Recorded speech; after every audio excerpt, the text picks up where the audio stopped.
Hi everyone, good morning. কেমন আছো তোমরা সবাই? রিতার্স লাইফে তোমাদের সবাইকে ওয়েলকাম।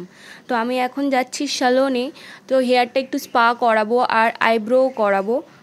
এটা নাগের বাজারে রয়েছে, তো আমি এখন নাগের বাজারেই যাচ্ছি। ওই দিন এত গরম, বাপরে বাপ, ভীষণ গরম ছিল আর রোদও ছিল প্রচুর। তো এখন আমি যাচ্ছি শাউন্সে, যেটা আছে নাগের বাজার।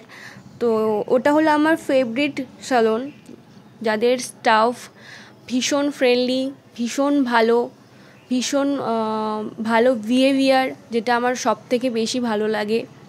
ভীষণ স্মুথলি কাজ করে। তোমরা আগের বারে দেখেছো আমি এখান থেকেই হেয়ার স্মুথনিং, হেয়ার হাইলাইটসও করিয়েছিলাম। তো এসে দেখছি এখানে কেউ আসেনি, আমি ফার্স্ট ছিলাম। আমি সকাল সকাল ব্রেকফাস্ট করে চলে গেছিলাম।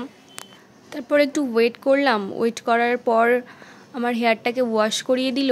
তো হেয়ারটা ওয়াশ করতে করতে আমি এটাই বলছিলাম যে আমি একটা পেজ খুলেছি, যাতে আমি ছোট ছোট ভিডিও ক্লিপ আপলোড যদি কেউ একটু ভিডিওটা করে দিত, কিন্তু কি করা যাবে, কেউ তো নেই, ভিডিওটা আমাকেই করতে হবে। তো আমি যতটা পেরেছি, যেভাবে পেরেছি, ক্লিপ নেওয়ার চেষ্টা করেছি। তো তোমরা দেখতে থাকো। আমি 3 মাস আগে একটা কেরাটিন ট্রিটমেন্ট নিয়েছিলাম। তো আমি তারপরে আর স্পা করাও হয়নি আর স্যালনে আসাও হয়নি। আমার মনে হয় যে মাসে মাসে একটা করে স্পা নেওয়া খুবই দরকার হেয়ারের জন্য, বাট হয়ে ওঠে না। চেষ্টা তো করি, বাট হয়ে ওঠে না।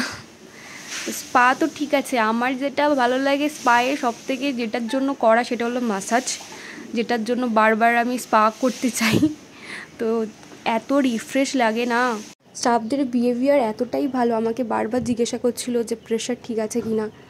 দমদম নাগের বাজারে যে জনতা হোটেল আছে, তোমরা জানো, ঠিক ওর পাশেই রয়েছে এই স্যালনটা। উপর থেকে ঠিক এমনই লাগছিল নাগের বাজার। তো হেয়ার ওয়াশ ডান। তো এবার হেয়ারটাকে সেট করে দেবে ড্রাই করে।